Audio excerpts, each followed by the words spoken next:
kembali lagi di Blessing Soccer News. Berita terupdate sudah saya rangkum buat soccer mania semua. Tanpa basa-basi, ini dia informasi pertamanya. Kita buka dari kekalahan tipis Garuda. Final FIFA Series 2026 di Stadion Utama Gelora Bung Karno berakhir pahit untuk Indonesia setelah kalah tipis 0-1 dari Bulgaria. Gol sematawayang datang dari penalti Marin Petkov di menit ke-35 usai pelanggaran Kevin Dix yang dikonfirmasi VAR. Kekalahan ini membuat Indonesia harus puas sebagai runner-up FIFA Series 2026. Bulgaria justru mencuri panggung dengan pertahanan solid, mencatatkan kemenangan penting yang jadi kejutan di turnamen ini. Jika Indonesia menang tipis, Jerman justru menang dramatis lewat gol telat.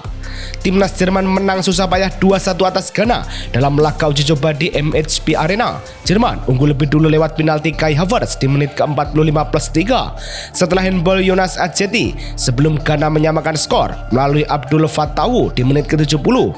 Saat laga tampak akan berakhir imbang, Dennis Undav muncul jadi pembeda dengan gol di menit ke-88. Hasil ini jadi modal positif Jerman jelang agenda internasional berikutnya. Berbeda dengan Jerman yang rotasi pemain, Argentina langsung menurunkan mega bintangnya. Sempat muncul keraguan soal kondisi Lionel Messi jelang uji coba, tapi Lionel Scaloni langsung memotong spekulasi. Ia memastikan sang kapten turun sejak menit awal saat Argentina menghadapi Zambia. Dalam pernyataannya, Scaloni menyebut laga ini sebagai tes serius untuk mengukur level tim. Artinya, ini bukan sekedar uji coba santai, melainkan simulasi tekanan nyata. Keputusan memainkan Messi sejak awal juga memberi sinyal jelas. Saat Scaloni menguji tim, FC Copenhagen justru mencari stabilitas baru. Situasi FC Copenhagen lagi goyah, arah tim terasa kabur dan konsistensi mulai hilang. Di titik itu, klub akhirnya menarik satu nama yang paham DNA mereka, Boris Svensson. Kontrak jangka panjang langsung disodorkan dan seperti dikutip dari pernyataan resmi klub, ia dipercaya membawa stabilitas sekaligus visi baru. Karir di Mainz hingga Union Berlin menunjukkan dia pelatih yang rapi membangun struktur tim. Selain pelatih baru, Sporting juga bersiap menyambut kembalinya talenta muda. Cedera kaki sejak Desember 2025 sempat bikin laju Giovanni Quenda terhenti total. Operasi sudah, tapi proses baliknya panjang. Ia memilih rehab di Cobham Training Centre, tempat yang disebut jurnalis Bobby Vincent memberinya banyak kemajuan. Sekarang Quenda kembali ke Portugal, mengincar satu momen perempat final Liga Champions bareng Sporting melawan Arsenal. Bicara soal pemain muda, aset mahal Leipzig juga lagi panas. Tekanan mulai datang ke RB Leipzig saat nama Yan Diomande makin sering dikaitkan dengan klub besar. Usianya baru 19 tahun, tapi valuasinya sudah tembus 100 juta euro. Angka yang jarang muncul tanpa ekspektasi besar. Sky Sport menyebut Leipzig tak tinggal diam. Mereka langsung menyiapkan negosiasi kontrak baru untuk mengunci asetnya. Situasinya unik karena kontrak masih panjang sampai 2030 tanpa klausul rilis, sehingga Leipzig pegang kendali penuh. Di saat Diomande dikejar klub, Malik Fofana justru berjuang pulih. Cedera lama masih membayangi Malik Fofana, bahkan saat performanya mulai stabil di Olympique Lyonnais musim ini. Alih-alih dipaksakan, ia memilih jalur medis dengan operasi pergelangan kaki kanan untuk melepas implan dari tindakan besar Oktober lalu. Klub menyebut prosedurnya berjalan lancar dan fase rehabilitasi sudah menunggu. Dalam 14 laga, 2 gol dan 1 assist jadi bukti nyata kontribusinya. Selain urusan medis, kabar perpisahan juga datang dari Bayern Munchen. Awalnya tak ada tanda mencolok, tapi situasi berubah ketika Fabrizio Romano mengungkap kontrak Rafael Guerreiro tak akan diperpanjang. Bek kiri 32 tahun itu yang datang ke Bayern Munchen pada 2023 mulai merasa siklusnya di Allianz Arena sudah cukup. Ia tetap memberi kontribusi dengan naik turun membantu serangan serta menjaga sisi kiri. Kini, Bayern harus bergerak cepat mencari pengganti karena hilangnya Guerreiro berarti hilangnya fleksibilitas taktik. Jika Bayern mencari pengganti, Como justru sedang terbang tinggi. Awalnya cuma dianggap numpang lewat di papan atas, tapi Como justru mulai mengganggu peta kekuatan. 8 laga tersisa, mereka duduk di 4 besar dengan keunggulan tipis. Data Opta bahkan memberi peluang 60,87% untuk finish di zona Liga Champions, melampaui Juventus dan AS Roma. Di bawah Cesc Fabregas, Como lagi panas dengan 5 kemenangan beruntun, sementara Juve dan Roma masih belum stabil. Bergeser dari Como, Lazio mendapat kabar baik soal kondisi pemainnya. Awalnya situasinya kurang enak buat Mattia Zaccagni karena cedera paha serius memaksanya mundur dari timnas Italia. Tapi arah cerita berubah saat skuad SS Lazio melakukan tes lanjutan di Roma. Hasilnya justru menunjukkan ia pulih lebih cepat. Seperti dilaporkan Corriere dello Sport, kini targetnya jelas, balik tepat waktu untuk semifinal Coppa Italia lawan Atalanta setelah leg pertama berakhir imbang 2-2. Kabar pemulihan Zaccagni kontras dengan ketegangan antara Lukaku dan Napoli. Situasi memanas ketika Romelu Lukaku memilih bertahan di Belgia usai dinyatakan belum fit, alih-alih kembali ke Napoli sesuai permintaan klub. Keputusan itu bikin manajemen naik pitam dan siap membekukan sang striker. Dari laporan Headlights News, akar permasalahannya ada di perbedaan pandangan soal pemulihan cedera yang juga diamini Kevin De Bruyne. Lukaku bahkan sempat memaksakan comeback saat krisis pemain lalu cedera lagi. Masih dari Italia, AS Roma juga pening karena masalah otot. Langkah AS Roma mendadak tersendat saat Wesley Franca harus menepi. Bek sayap itu pulang lebih awal dari tugas timnas dan laporan Red Sport mengungkapkan cedera otot tendon yang memaksanya absen sekitar sebulan. Padahal di musim debut bersama tim asuhan Gianpiero Gasperini, Wesley sudah menyumbangkan 4 gol dan 2 assist. Di tengah perebutan tiket Liga Champions, kehilangan pemain dengan daya jelajah tinggi ini jelas masalah besar. Untuk menambah lubang, Roma pun segera bergerak mengamankan benteng belakang. Lini belakang AS Roma sempat goyah karena kontrak Mario Hermoso yang menipis jelang Juni. Situasi ini beresiko bikin mereka kehilangan bek yang sudah jadi penyeimbang sejak datang gratis dari Atletico Madrid. Menurut Nicolo Schira, Roma langsung bergerak dengan rencana perpanjangan 1 tahun. Keputusan ini masuk akal mengingat Hermoso bukan cuma kuat di duel udara, tapi juga sangat paham ritme bertahan di Serie A. Tak hanya Roma, Getafe juga bergerak cepat demi memperkuat skuadnya. Lini depan Getafe sempat terasa tumpul saat musim masuk fase krusial, sehingga mereka butuh sosok baru. Solusinya datang lewat kesepakatan dengan Olympique Lyon untuk memboyong Martin Satriano. Striker Uruguay itu langsung dikontrak hingga 4 musim ke depan, bukan sekedar tambal sulam. Dalam rilis resmi klub, Satriano disambut hangat sebagai proyek jangka panjang untuk masa depan tim. Jika Getafe mendatangkan pemain, Barcelona sukses memagari bintangnya dari Saudi. Rumor dari Arab Saudi mulai mendekat saat Al-Qadsiah diam-diam memantau situasi Dani Olmo.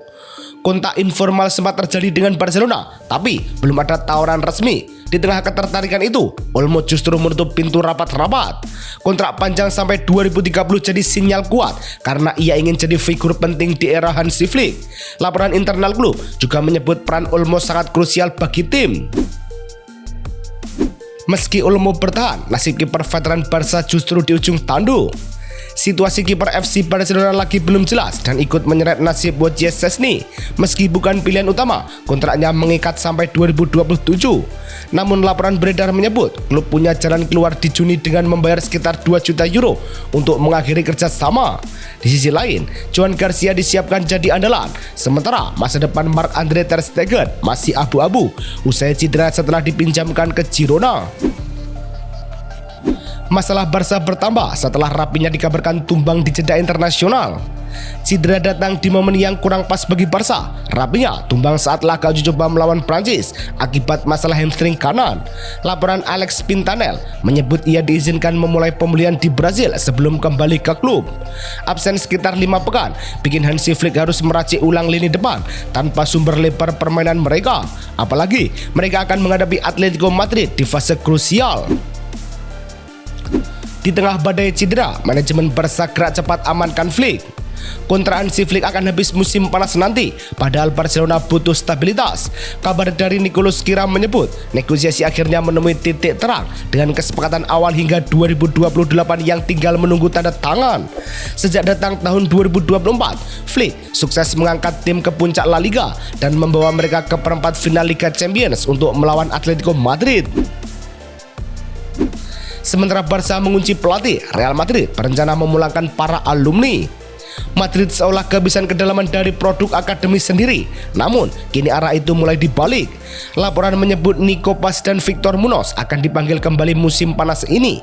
Munoz tampil tajam di Osasuna dengan 6 gol dan 4 assist, sementara Paz bersinar di Como setelah menolak Tottenham. Yakubu Ramon juga dipantau serius dengan klausul buyback 8 juta euro yang siap diaktifkan jika Madrid gagal mendapatkan bek elit. Selain memulangkan alumni, Madrid juga makin percaya pada sosok Tchouaméni. Sempat ada fase ketika Aurelien Tchouaméni disoraki di Santiago Bernabeu karena performa yang belum stabil, tapi dia tidak lari dan justru bekerja konsisten hingga perannya makin jelas. Laporan Marca menyebut Madrid kini menganggapnya sebagai pemain yang tak tersentuh. Meski banyak klub besar mengincar, dari era Carlo Ancelotti sampai Alvaro Arbeloa, Tchouaméni kini jadi poros utama yang menjaga ritme permainan tim. Meninggalkan Madrid, Tottenham kini memulai era baru bersama pelatih anyar.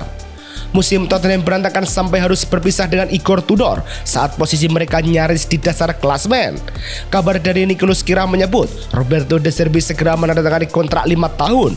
Setelah sempat di Olympique de Marseille, De Zerbi datang dengan reputasi berani sejak masanya di Brighton and Hove Albion. Kalau Tottenham serius ingin membangun ulang tim, ini dianggap sebagai langkah yang sangat tepat. Saat Spurs ganti pelatih, Gabriel Jesus justru memilih bertahan di Arsenal. Spekulasi masa depan Gabriel Jesus ramai saat menit bermainnya di Arsenal tak lagi aman akibat cedera dan persaingan ketat. Isu pulang ke Palmeiras atau dilirik AC Milan pun sempat muncul. Namun laporan Bruno Andrade menyebut Jesus justru ingin memperpanjang kontraknya. Meski belum jadi starter utama, ia masih merasa punya tempat di skuad Mikel Arteta dan memilih bertarung daripada mencari jalan aman. Kontras dengan Jesus, Bernardo Silva justru makin dekat dengan pintu keluar. Situasi mulai mengerucut bahwa Bernardo Silva segera meninggalkan Manchester City. Laporan Fabrizio Romano menyebut keputusan sang gelandang hampir selesai dan tinggal menunggu perubahan drastis. Kontraknya habis musim ini dan ia mulai memilah opsi bersama agennya Jorge Mendes. Klub mulai dari Barcelona, PSG hingga tim dari Arab Saudi dan Turki sudah antri mendapatkan pemain kualitas elit ini secara gratisan. Melihat pergerakan rival, Liverpool mengincar bek sayap dengan harga miring. Musim yang mulai goyah bikin Liverpool sadar ada celah di sisi kanan pertahanan mereka. Dari laporan El Interista, solusi mulai terlihat pada sosok Denzel Dumfries yang posisinya di Inter Milan mulai tersisih. Klausul 25 juta euro menjadi kunci utama karena nilai itu terbilang rendah untuk pemain berpengalaman di final Liga Champions. Kabarnya, proses negosiasi personal dengan sang pemain juga tidak berjalan rumit.